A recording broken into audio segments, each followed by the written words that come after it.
ಗಣರಾಜ್ಯೋತ್ಸವದ ಭಾಷಣದಲ್ಲಿ ಕೇಂದ್ರ ಸರ್ಕಾರ ಟಾರ್ಗೆಟ್. ಕೇಂದ್ರ ಸರ್ಕಾರದ ವಿರುದ್ಧ ಸಚಿವ ಪ್ರಿಯಾಂಕ್ ಖರ್ಗೆ ವಾಗ್ದಾಳಿ ನಡೆಸಿದ್ದಾರೆ. ನರೇಗಾ ಯೋಜನೆ ಬದಲಿಸಿದ್ದರಿಂದ ಕಾರ್ಮಿಕರಿಗೆ ತೊಂದರೆಯಾಗಿದೆ.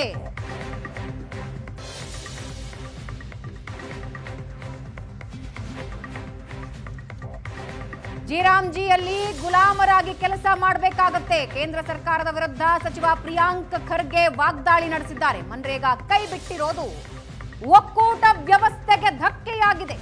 ಕೇಂದ್ರ ಸರ್ಕಾರದ ಹೊಸ ಕಾಯ್ದೆಯಿಂದ ಕೊಡಲಿ ಪೆಟ್ಟು ಕೊಟ್ಟಿದ್ದಾರೆ. ರಾಯಚೂರಿನಲ್ಲಿ ಸಚಿವ ಶರಣ ಪ್ರಕಾಶ್ ಪಾಟೀಲ್ ಭಾಷಣ ಮಾಡಿದ್ದಾರೆ. ಸಚಿವರು ಮಾಡಿರುವ ಭಾಷಣದಲ್ಲಿ ಕೇಂದ್ರದ ವಿರುದ್ಧ ಟೀಕಾ ಪ್ರಹಾರ.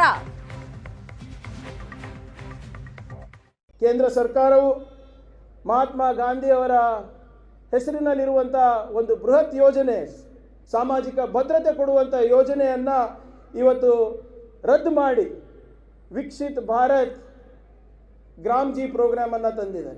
ಇದರಿಂದ ಕೇಂದ್ರ ಸರ್ಕಾರ ಪಂಚಾಯತಿನ ಅಧಿಕಾರ ಹಾಗೂ ಗ್ರಾಮೀಣ ಮಟ್ಟದ ಕಾರ್ಮಿಕರ ಜೀವನದ ಜೊತೆ ಚೆಲ್ಲಾಟ ಆಡ್ತಾ ಇದೆ ಅಂತ ನನ್ನ ಅಭಿಪ್ರಾಯ ಆಗಿದೆ. ವಿಬಿ ಗ್ರಾಮ್ಜಿ ಕಾಯ್ದೆ ಅಡಿಯಲ್ಲಿ ನಮ್ಮ ಗ್ರಾಮೀಣ ಕಾರ್ಮಿಕರು ಉದ್ಯೋಗದ ಹಕ್ಕನ್ನು ಕಳೆದುಕೊಳ್ಳುತ್ತಾರೆ.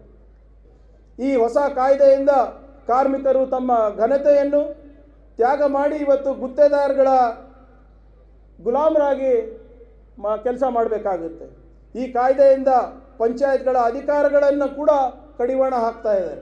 ಏನು ಮನ್ರೇಗಾ ಕಾಯ್ದೆಯನ್ನ ಕೇಂದ್ರ ಸರ್ಕಾರ ತಳ್ಳಿ ಹಾಕಿ ಒಂದು ಹೊಸ ಕಾಯ್ದೆ ತಂದಿದೆ. ಇದರಿಂದ ನಮ್ಮ ಒಕ್ಕೂಟದ ವ್ಯವಸ್ಥೆಗೆ ಬಹಳ ದೊಡ್ಡ ಧಕ್ಕೆ ಆಗಿದೆ ಅಂತ ಬಹಳ ನೋವಿನಿಂದ ಈ ಮಾತನ್ನ ನಾನು ಹೇಳ್ತಾ ಇದ್ದೀನಿ. ಬಹಳ ದೊಡ್ಡ ಪ್ರಮಾಣದಲ್ಲಿ ಬಡವರಿಗೆ ಅದನ್ನ ಹಕ್ಕನ್ನು ಕೊಡಿಸಿತ್ತು.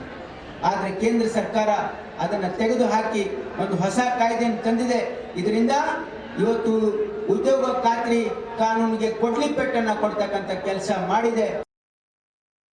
ಕೇಂದ್ರ ಸರ್ಕಾರವು ಮಹಾತ್ಮ ಗಾಂಧಿಯವರ ಹೆಸರಿನಲ್ಲಿರುವಂಥ ಒಂದು ಬೃಹತ್ ಯೋಜನೆ, ಸಾಮಾಜಿಕ ಭದ್ರತೆ ಕೊಡುವಂಥ ಯೋಜನೆಯನ್ನು ಇವತ್ತು ರದ್ದು ಮಾಡಿ ವಿಕಸಿತ್ ಭಾರತ್ ಗ್ರಾಮ್ಜಿ ಪ್ರೋಗ್ರಾಮನ್ನು ತಂದಿದೆ.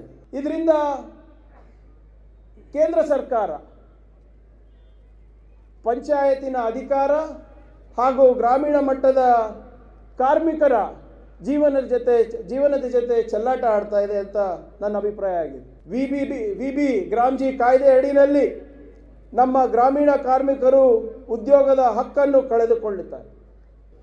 ಈ ಹೊಸ ಕಾಯ್ದೆಯಿಂದ ಕಾರ್ಮಿಕರು ತಮ್ಮ ಘನತೆಯನ್ನು ತ್ಯಾಗ ಮಾಡಿ ಇವತ್ತು ಗುತ್ತೇದಾರಗಳ ಗುಲಾಮರಾಗಿ ಕೆಲಸ ಮಾಡಬೇಕಾಗುತ್ತೆ.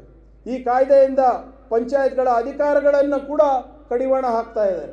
ಏನು ಮನ್ರೇಗಾ ಕಾಯ್ದೆಯನ್ನ ಕೇಂದ್ರ ಸರ್ಕಾರ ತಳ್ಳಿ ಹಾಕಿ ಒಂದು ಹೊಸ ಕಾಯ್ದೆ ತಂದಿದೆ. ಇದರಿಂದ ನಮ್ಮ ಒಕ್ಕೂಟದ ವ್ಯವಸ್ಥೆಗೆ ಬಹಳ ದೊಡ್ಡ ಧಕ್ಕೆ ಆಗಿದೆ ಅಂತ ಬಹಳ ನೋವಿನಿಂದ ಈ ಮಾತನ್ನ ನಾನು ಹೇಳ್ತಾ ಇದ್ದೀನಿ. ಬಹಳ ದೊಡ್ಡ ಪ್ರಮಾಣದಲ್ಲಿ ಬಡವರಿಗೆ ಅದನ್ನ ಹಕ್ಕನ್ನು ಕೊಡಿಸಿತ್ತು. ಆದರೆ ಕೇಂದ್ರ ಸರ್ಕಾರ ಅದನ್ನ ತೆಗೆದು ಹಾಕಿ ಒಂದು ಹೊಸ ಕಾಯ್ದೆಯನ್ನು ತಂದಿದೆ. ಇದರಿಂದ ಇವತ್ತು ಉದ್ಯೋಗ ಖಾತ್ರಿ ಕಾನೂನಿಗೆ ಕೊಡ್ಲಿ ಪೆಟ್ಟನ್ನು ಕೊಡ್ತಕ್ಕಂಥ ಕೆಲಸ ಮಾಡಿದೆ.